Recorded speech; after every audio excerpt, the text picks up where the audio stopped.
First, we need to inspect our fruit for any damage or impurities. So far so good, and see, this one's still holding onto its child. We can't have that.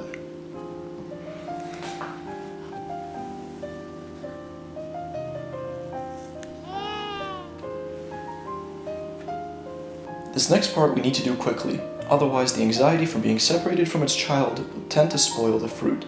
Simply place the tip of the knife at the base of the stem and...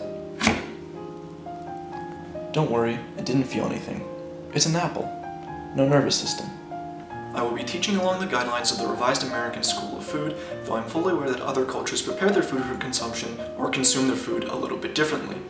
For instance, in the UK, I know that in order to kill their apples, they place them in front of the mirror for about 20 minutes, and then the apple's shame renders it lifeless.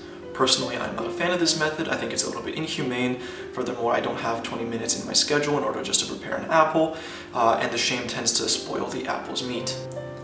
Now that we have our apple ready for consumption, the only utensil we are allowed to use is the knife we use to kill it. Do not eat from the apple without a utensil, and do not eat from the apple at a point that the utensil has not touched.